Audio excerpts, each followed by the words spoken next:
तैयारी क्रम में आज हम देखेंगे उत्तर प्रदेश स्पेशल, जो ज़्यादा इम्पोर्टेंट है उस हिसाब से शुरू करते हैं कि यूपी और नेपाल के बीच जो सीमा है 579 किलोमीटर का है, जो कि यूपी के 7 जिलों को नेपाल के साथ साथ साझा करती है सीमा। पीलीभीत, लखीमपुर, बहराइच, श्रावस्ती, बलरामपुर, सिद्धार्थनगर, महाराजगंज। ये पश्चिम से पूरब की ओर है और यूपी और यूके के बीच जो है वो 7 ज़िले सीमा साझा करते हैं। कौन से हैं? सहारनपुर, मुजफ्फरपुर, बिजनौर, मुरादाबाद, रामपुर, बरेली, पीलीभीत। और यूपी और हरियाणा के बीच 6 ज़िले सीमा साझा साझा करते हैं। सहारनपुर, शामली, बागपत, गौतम बुद्ध नगर, अलीगढ़, मथुरा। और यूपी और एमपी के बीच 11 ज़िले हैं जो सीमा साझा करते हैं। आगरा, इटावा, जालौन, झांसी, ललितपुर, महोबा, बांदा, चित्रकूट, प्रयागराज, मिर्ज़ापुर और सोनभद्र। क्रम लगाने को आ जाता है कभी कभी पूरब से पश्चिम, पश्चिम से पूरब, तो एक बार इसको अच्छे से कर लीजिएगा। यूपी और बिहार के बीच जो है 7 ज़िले सीमा साझा करते हैं। नॉर्थ टू साउथ देखेंगे हम। महाराजगंज, कुशीनगर, देवरिया, बलिया, गाजीपुर, चंदौली और सोनभद्र। क्षेत्रफल के हिसाब से सबसे बड़ा जो हमारा ज़िला है खीरी, मतलब लखीमपुर खीरी है, उसके बाद सोनभद्र है, फिर हरदोई है, फिर सीतापुर है। और सबसे छोटा कौन सा है? हापुड़। फिर उसके बाद गाजियाबाद, फिर भदोही, फिर शामली। जो हमारा क्षेत्रफल है 240,928 किलोमीटर स्क्वायर है, 2,40,928। और ये पूरे क्षेत्र का, भारत के क्षेत्र का 10.33% है। सबसे उत्तरी जिला सहारनपुर, सबसे दक्षिणी जिला सोनभद्र, सबसे पूर्वी जिला बलिया और सबसे पश्चिमी जिला शामली। और वेटलैंड जो है पूरे क्षेत्रफल का उत्तर प्रदेश के 5.15% पाया जाता है। मैक्सिमम वेटलैंड सोनभद्र में है और मिनिमम बागपत और हाथरस में पाए जाते हैं।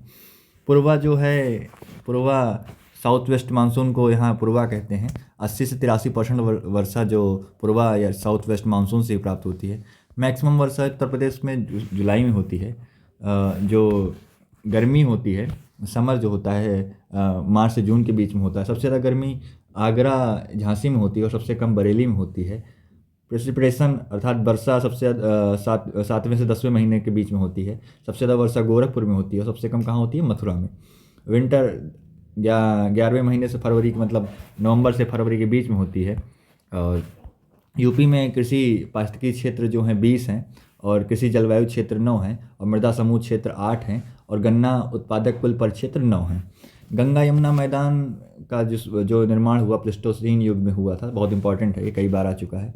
और यहाँ हम देख लेंगे कि मलिहाबादी आम लखनऊ में फेमस है, लंगड़ा आम वाराणसी में फेमस है, सफ़ेदा और चौसा सहारनपुर में फेमस है, रतौल आम मेरठ और बागपत में फेमस है। इसी क्रम में हम देखेंगे कि जो आम निर्यातक जोन है लखनऊ और सहारनपुर है, आलू निर्यातक जोन आगरा है और सब्जी निर्यातक जोन वाराणसी है। यूपी में जो ऑपरेशन फ्लड था उसकी शुरुआत 1973 में की गई थी। शुरुआत में 3 जिले थे, वाराणसी, मेरठ और बलिया में। राज्य दुग्ध परिषद और दुग्ध विकास विभाग का स्थापना 1976 में हुआ था और प्रादेशिक कोऑपरेटिव डेयरी केंद्र की स्थापना 1962 में हुई थी। देश का पहला जलग्राम जखनी बांधा था और जैविक खेती हेतु मॉडल जिला जो है हमीरपुर है। और मृदा के बारे में हम देख लेते हैं, जो लोकल मृदाएं पाई जाती हैं। लाल मृदा ये साउथ प्रयागराज, झांसी, मिर्ज़ापुर, सोनभद्र, चंदौली, मतलब पूर्वांचल वाले बेल्ट में पाई जाती है मोस्टली, और साउथ वाले में। और परवा मृदा हमीरपुर, जालौन में पाई जाती है। परवा मृदा कैसे बनती है कि हल्के भूरे रंग की बलुई दोमट मृदा है। मार मृदा पश्चिमी जिलों में पाई जाती है, इसे काली मृदा के समान होता है। ये क्वेश्चन कई बार पूछा गया है, कौन सी मृदा काली मृदा के समान होता है, तो मार मृदा। राकर मृदा ढालों पर पाई जाती है, दानेदार मृदा होती है। और भोंटा मृदा विंध्य श्रेणी के चट्टानों के टूटने फूटने से बनती है। और रबी फसल और खरीफ फसल के बारे में देख लेते हैं। रबी फसल गेहूँ, जौ, चना, मटर, सरसों, इसके अलावा मतलब छः फसलों को रबी में जो एमएसपी मिलता है, उनके अलावा आलू और तंबाकू हैं। खरीफ में मूंगफली और कपास है, बाकी धान है ही है। और यूपी उत्तर प्रदेश भूमि विकास एवं जल संसाधन विकास प्रशिक्षण संस्थान की स्थापना 1998 में लखनऊ में की गई थी। शाहजाद बांध ललितपुर में है। कचनौदा बांध ये भी ललितपुर में है। लखेरी बांध झांसी में है। लखेरी बांध को ही चौधरी चरण सिंह बांध कहा जाता है। और किसान वही योजना की शुरुआत 1992 में की गई थी। सरकारी तौर पर प्रदेश को 8 नदी बेसिन में बांटा गया है। ये 8 नदी बेसिन कौन सी हैं? गंगा, यमुना, रामगंगा, गोमती, घाघरा, गंडक, राप्ती और सोन। ये याद रख लीजिएगा, कभी कभी अलग से कोई नदी दे देगा और कहेगा कि इसमें से कौन नदी बेसिन में नहीं है, तो आप ध्यान रखिएगा। किसान मित्र योजना 18 जून 2001 को शुरू की गई थी। पान अनुसंधान एवं प्रशिक्षण केंद्र 1981 में स्थापना की गई थी, ये महोबा में है। और मंडी परिषद की स्थापना 1964 में की गई थी। एक्ट जो था 1964 का था। और इसी क्रम में हम देखेंगे आगे कि आधुनिक चित्रकला शैली के जो जनक हैं असित कुमार हल्दार जी हैं। ये वास एवं टंपा शैली की शुरुआत की थी। आधुनिक शास्त्रीय ज्ञान का पिता जो है उस्ताद फैयाज खां को कहा जाता है।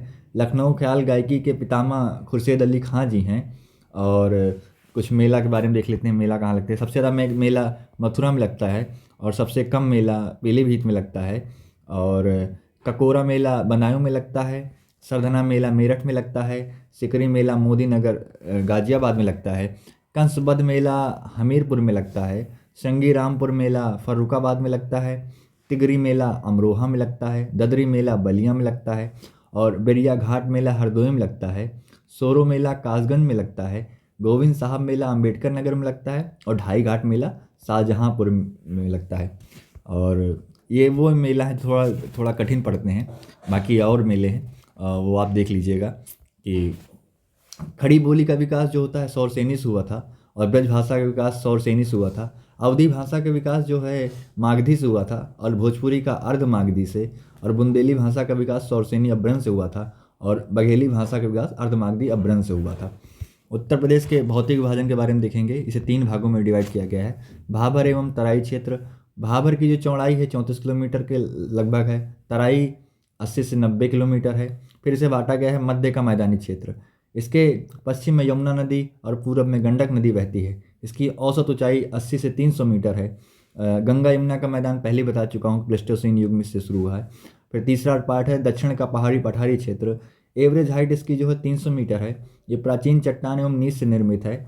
अब एक क्रम आ जाता है कभी कभी कि भाबर, तराई और बांगर और खादर ये क्रम से लगे हैं। उत्तर से दक्षिण की ओर लगाने में आता है, ऊपर से नीचे की ओर। तो भाबर, तराई, बांगर, खादर याद रखिएगा। और इसी क्रम में हम देखेंगे कि कोयला जो है यूपी में जो प्राप्त होता है 8वें नंबर पर है पूरे भारत में। सिंगरौली सोनभद्र फेमस है। गोंडवाना पत्थर से कोयला प्राप्त होता है। डोलोमाइट कजराहट सोनभद्र में प्राप्त किया जाता है। सिल्का सैंड सबसे ज़्यादा आंध्र प्रदेश में, दूसरे नंबर पर यूपी में प्राप्त किया जाता है। सिल्का सैंड के लिए कौन कौन सी जगह फेमस है? प्रयागराज में शंकरगढ़, झांसी में मुंडारी बालाबहेट और चंदौली में चकिया। तांबा जो है सोनराई क्षेत्र ललितपुर से प्राप्त किया जाता है। यूपी वानिकी परिषद की स्थापना 19 मार्च 1998 की गई थी वर्ल्ड बैंक की सहायता से। और Uttar Pradesh joint forest management जुलाई 2010 में स्थापना की गई थी। ये जापान की सहायता से स्थापना की गई थी। हम एक्सप्रेसवे के बारे में देख लेते हैं कि यूपी में टोटल 8 एक्सप्रेसवे हैं। सबसे ज़्यादा एक्सप्रेसवे यूपी में है पूरे भारत में। टोटल 1396 किलोमीटर का है पूरा ये एक्सप्रेसवे अलग अलग। तो कौन कौन से एक्सप्रेसवे हैं पहले देख लेते हैं। यमुना एक्सप्रेसवे, इसकी लंबाई 165 किलोमीटर है। 4 जिलों से होकर जाती है। कौन से 4 जिले हैं? गौतम बुद्ध नगर, अलीगढ़, मथुरा और आगरा। फिर लखनऊ आगरा एक्सप्रेसवे है, 302 किलोमीटर है, 10 जिलों से होकर जाती है। पूर्वांचल ग्रीन फील्ड एक्सप्रेसवे है, 341 किलोमीटर है, 9 जिलों से होकर जाती है। बुंदेलखंड एक्सप्रेसवे है, 296 किलोमीटर और 6 जिलों से होकर जाती है। और गंगा एक्सप्रेसवे है, 594 किलोमीटर, 12 जिलों से होकर जाती है। अभी इसका शिलान्यास 2021 में किया गया है। और national highway authority of India की स्थापना 1995 में की गई थी। जो एक्ट था 1988 का था। इसका हेडक्वार्टर दिल्ली में है। और प्रदेश से गुजरने वाला सबसे लंबा नेशनल हाईवे कौन सा है? NH 34 है, जो कि 723 किलोमीटर और 11 जिलों से होकर गुजरता है। और सबसे छोटा नेशनल हाईवे कौन सा है? NH 552, जो कि झांसी से होकर गुजरता है, 4 किलोमीटर का है। NH नेशनल हाईवे सबसे ज़्यादा महाराष्ट्र में है, उसके बाद यूपी में है। अब नेशनल वाटरवे के बारे में देख लेते हैं। जो पहला नेशनल वाटरवे था 1986 में बना था। 1383 किलोमीटर का पहला था, लेकिन अभी 1620 किलोमीटर का है। और 2018 में चालू किया गया था, जो कि गंगा नदी पर है। टोटल वाटरवे जो उत्तर प्रदेश में वो 10 हैं। और सरयू पर जो है उसको नेशनल वाटरवे 40, नेशनल वाटर 40 बोलते हैं, अयोध्या से गाजीपुर के बीच में है। और यमुना नेशनल वाटरवे 110 कहलाता है, ये प्रयागराज से नई दिल्ली के बीच में है। Inland waterway authority of India की स्थापना 1986 में की गई थी। इसका एक्ट जो था 1985 था। इसका हेडक्वार्टर नोएडा यूपी में है। और इसी क्रम में हम देखेंगे यूपी के बारे में कि यूपी का जो औसत जोत आकार है 0.73 हेक्टेयर है। और जहाँ तक कि मैं याद कर पा रहा हूँ कि भारत का जो औसत जोत आकार है 1.08 हेक्टेयर है। और खादर जो मृदा होती है उसका अन्य नाम बलुआ, मटियार, दोमट या कछारी होती है। और बांगर का नाम उपहार या दोमट मृदा होती है। मरुस्थलीय मृदा में जो होता है उसमें लवण और फास्फोरस अधिक होता है और ह्यूमस और नाइट्रोजन का अभाव होता है। जबकि जलोढ़ मृदा में नाइट्रोजन और फास्फोरस तथा ह्यूमस का अभाव होता है। चूना, पोटेशियम तथा मैग्नीशियम की मात्रा अधिक होती है। यूपी में भारत के कुल खनिज का लगभग 5% पाया जाता है। यूपी वन के बारे में देख लेते हैं इसी क्रम में हम कि वनावरण 6.15% है, जबकि वृक्षावरण 3.08% है। और जो वन रिपोर्ट है सबसे पहली बार 1987 में आई थी। वनावरण में वृद्धि जो हुई है 12.24 किलोमीटर स्क्वायर की हुई है, जबकि वृक्षावरण में 79 किलोमीटर स्क्वायर की वृद्धि हुई है। कुल कितना हुआ 9.23% है पूरे यूपी के क्षेत्र का। और 22,239 किलोमीटर स्क्वायर हुआ टोटल। क्षेत्रफल के हिसाब से देखते हैं सबसे ज़्यादा कहाँ है, सोनभद्र में, फिर खीरी में, फिर मिर्ज़ापुर में, फिर पीलीभीत में। एरिया वाइज सबसे बड़ा खीरी है, लेकिन वन कहाँ पाया जाता है, सोनभद्र में। सबसे कम वन कहाँ पाया जाता है, भदोही में, फिर उसके बाद मऊ में, फिर मैनपुरी में, फिर संत कबीरनगर में।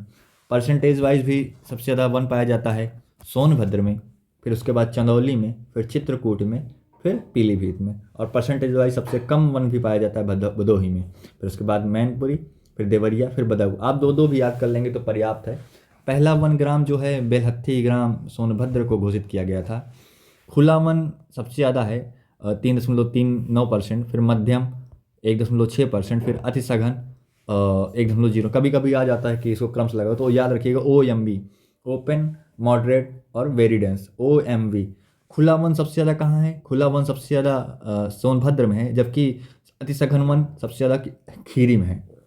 ये याद रखिएगा कि खुला वन सबसे ज़्यादा सोनभद्र में है और अति सघन वन खीरी में है, लखीमपुर खीरी में। इसी क्रम में हम देखेंगे आगे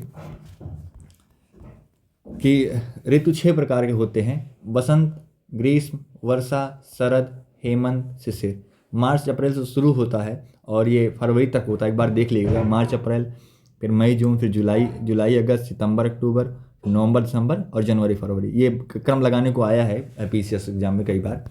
कोपेन ने भारत को 8 जलवायु प्रदेश में डिवाइड किया है। लक्षद्वीप में वन क्षेत्र शून्य है। अभी पेपर था शायद EMRS का, तो उसमें आया था लक्षद्वीप में वन क्षेत्र 0 है। लक्षद्वीप में 36 द्वीप हैं। अंडमान निकोबार में 572 द्वीप हैं। मन्नार की खाड़ी में 21 द्वीप हैं। जिप्सम क्या करता है, जिप्सम का काम लवणता की समस्या से निपटने के लिए जिप्सम का प्रयोग किया जाता है। कजरी केंद्रीय शुष्क भूमि अनुसंधान संस्थान 1959 में स्थापना की गई थी जोधपुर में। और केंद्रीय खाद्य प्रौद्योगिकी अनुसंधान संस्थान 1950 में मैसूर में स्थापना की गई थी। एरिज़ोना USA में है जहाँ तांबा पाया जाता है। मेसाबी भी USA में है जहाँ लोहा पाया जाता है।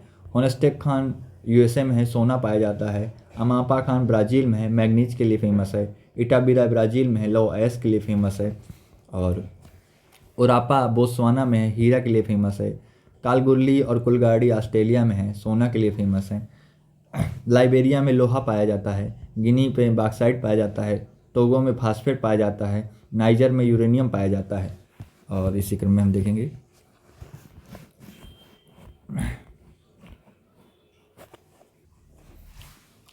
अशोक के मेजर रॉक जो थे 14 थे, उसमें से कुछ प्रमुख को देख लेते हैं।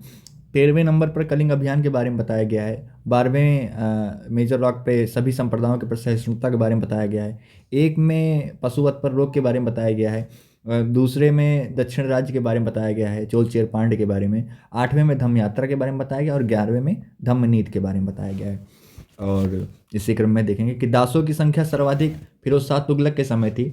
पूना सार्वजनिक सभा की स्थापना 2 अप्रैल 1870, याद रखिए 2 अप्रैल 1870 को की गई थी। एम.जी. रनाडे और गणेश वासुदेव जोशी जी ने किया था। पहली महिला अध्यक्ष अभी 2018 में मीरा पावगी जी बनी थी पूना सार्वजनिक। आईएनए की स्थापना 1942 में रास बिहारी बोस और मोहन सिंह जी ने की थी। चिनाब पर जो स्थित जल विद्युत बांध है उस क्या है, बगलिहार, किरू, रतले, सलाल, और रावी पर शाहपुर कंडी, रणजीत सागर, बैरा सियोल और चमेरा। जिप्सम का उत्पादन सबसे ज़्यादा राजस्थान में होता है, ग्रेफाइट अरुणाचल प्रदेश में होता है, और फ्लोरस्पार गुजरात के कादीपनी में होता है, और निकिल उड़ीसा में पाया जाता है। लिंगानुपात फीमेल के ज़्यादा है मेल की अपेक्षा। पुदुचेरी में 1037 है। वीटो 4 प्रकार के होते हैं। एब्सोल्यूट, क्वालिफाइड, सस्पेंसिव और पॉकेट। जब विधायिका द्वारा पारित विधेयक पर सहमति को रोकना होता है तो उसे एब्सोल्यूट कहते हैं। और qualified can be overridden by legislator, विधायिका द्वारा ओवरराइड कर लिया जाता है हायर मेजॉरिटी से। और जब लेजिस्लेचर मतलब विधायिका द्वारा सिंपल मेजॉरिटी से उसे ओवरराइड कर लिया जाता है तो उसे सस्पेंसिव कहते हैं। और president not act upon the bill, उसे पॉकेट कहते हैं। और जो नेशनल इनकम होता है वो एनएनपीएफसी के माध्यम से मापा जाता है। ये था आज का जो था पूरा जो एक सारगर्भिक था। आप इस पे अच्छे से देख लीजिएगा, कुछ भी कमी लगे ज़रूर बताइएगा। ये फिर से बता देता हूँ, जो नेशनल इनकम है और एनएनपीएफसी फैक्टर कॉस्ट पे हम नापते हैं एनआई को, मतलब राष्ट्रीय आय को। और बाकी कुछ भी इसमें गलती लगती है तो ज़रूर आज बताएं, और बाकी सुधार की गुंजाइश रहेगी आपसे और हमसे भी। बाकी ठीक है, हंसते रहें, मुस्कुराते रहें, स्वस्थ रहें। नमस्कार।